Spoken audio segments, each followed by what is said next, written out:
Good afternoon, friends. This is Miss Nikki's Traveling Story Bag coming at you with another afternoon, lunchtime, or late lunch story. I'm taking a walk outside today. It's so nice. Sometimes it looks like it's going to rain, other times not so much. But here goes. The name of this story is called The Happy Man. Now, this man lives in a neighborhood, where it's pretty much affluent. It's a regular neighborhood. And in this neighborhood, he walks up and down the street and he always greets everybody with a smile and a good word, a quote. He's just known for making everybody happy. And so they call him Mr. Happy, although that's not his real name. But at the other end of the street, there's another man down there. And he's always complaining. Even though he has several cars in his driveway, he's always like, I need another car. I'm going to get rid of this one and get me another car. I mean, he's got lots of shoes, his house is TVs in every room, so pretty much he has a lot of stuff. He has a lot of things, but he's never happy. He's always complaining about something in the neighborhood, something in his life, and, he's just not happy. And so one day, Mr. Happy, he catches a flat. He comes out of his house, his tire is flat, and, he looks up and down the street, and there's the other man at the other end. So he called him. He went down there and he says, "Hey man, you got a jack I can borrow? I don't have a jack in my car and my tire's going flat." And so he says, "Yeah man, I'll do you one better. I'll come down there and help you with it." So he grabbed his jack and he went down to the other end of the street to help out Mr. Happy. And they needed a tool. They needed some WD-40 to try to get those bolts off that tire. So he said, "Come on in for a minute, man." And he was so surprised that when he got inside of Mr. Happy's house, he was like, what is this dude happy about? He didn't even have a couch to sit on. He had one easy chair in his living room. He had a little small countertop TV.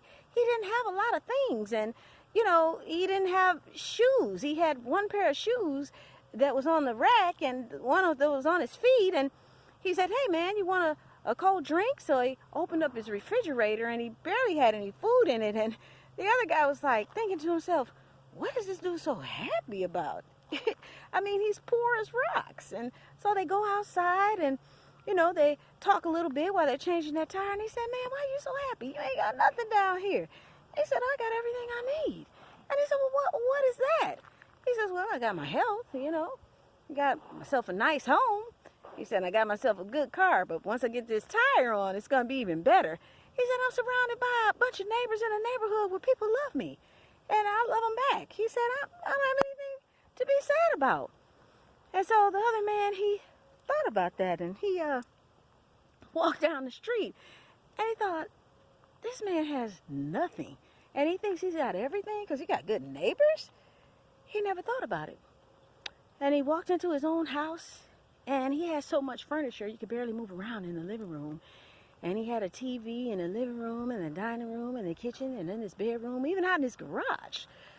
And he thought, he went into his closet and he had so many name brand tennis shoes that he really couldn't even count them all by looking.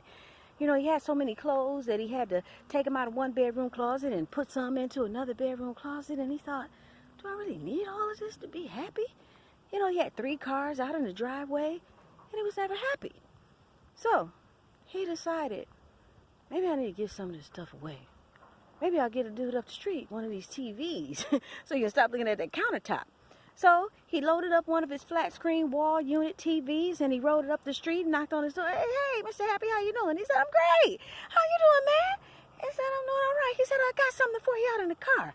And so he opened up the trunk and it was that wide flat screen TV.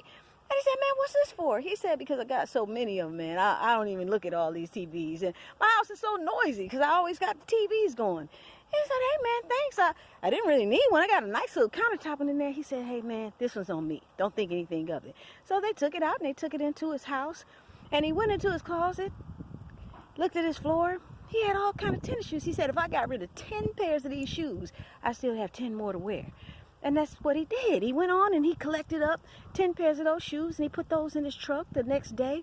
And he went downtown and he was looking for a man that was about his height, his size, and he thought, thought to himself, let's see. So hey, dude, how you doing today? Homeless man looked at him real strange. He said, look like you need some shoes on your feet. He said, yeah, I could use a pair of shoes. And so he gave him a pair of shoes. And, in a couple of days, he had given away all those 10 pairs of shoes. And he noticed he had lots of room in his closet. And you know what? He felt happy about it. He felt happy about giving that TV away because he had more than enough. He felt happy for being able to look into his closet and actually see the floor. And so he went on and he noticed there's a single mom live in the middle of the block. She's got 4 children. And he always sees her out there early in the morning. She's got one in the stroller, and 2, older one, and the other 2, they're walking close behind or right there by her side to get to the bus. She sees them carrying their groceries. Hard-working woman. She always going out to work. And he said, you know what? That little Honda I got in the backyard, I can't even remember the last time I drove that thing. He said, I'm going to do her a good deed. And that's what he did. He pulled that car out, pulled it up the street, ring, ring, knocked on her door. She came to it. She said, do I know you? He said, yeah, I live down at the other end of the block down there. I noticed you coming from the grocery store. She said, and? She didn't know how to take that. And he said, well, I thought maybe you could use a ride. She said, well, I could have used a ride about 15 minutes ago. But right now, I'm done. And he said, no. And he said, I got something for you. Put your hand out. And she did, and he dropped a set of car keys in her hand. And she said, what's this for? She said, look, I don't have anything for you. He said, no. It's about what I have for you. He said, I got 3 cars, and this one I rarely ever drive. I can't remember the last time I drove it. She said, well, what do you want me to do with it? He said, it's yours. She said, for nothing? He said, yeah, for something, for you to use and get around and go to work and have somewhere to put all those groceries at the end of the day. And she just started crying. She said, I can't believe this. Nobody's ever done anything like this for me. And he said, well, hey, don't cry, smile, be happy about it. I am, and as time went on, he just kept doing little things like that. And by unloading some of that stuff, instead of keep running out there getting more stuff, thinking that was going to make him happy, he felt happier than he had ever felt before. And now when Mr. Happy came up the street, he said, hey, man, what's going on? He said, man, everything is all good, man. I'm feeling great. And so they would have these conversations now back and forth among them about what's going on good in the neighborhood and, how can they make it better? He wasn't just complaining about this, that, or the other. He was getting together talking about how to make it better. You see, Mr. Happy, he was happy because of what was on inside of him, not what he could touch or take or how much things he could acquire or impress anybody. What could make you happy? Find your place. Find that thing that can make you happy that's not going to cost you anything but would mean the world to somebody else. Small things. We might not have flat screen TVs or a closet full of designer shoes and cars to give away, but we got something. We can have a good hello like Mr. Happy, a good goodbye like Mr. Happy. You would have thought Mr. Happy had boatloads of stuff, but he didn't. I just want y'all to stop and think about that. Think about it. And this is Miss Nikki's Traveling Story Bag checking out. I'm going to continue my walk down the street here, down the road, and enjoy taking in this fresh air out here. And you guys do the same. I'll see you again. Hey, don't forget to like and subscribe. All right? I want to keep bringing these stories to you every day. Take care. Bye-bye.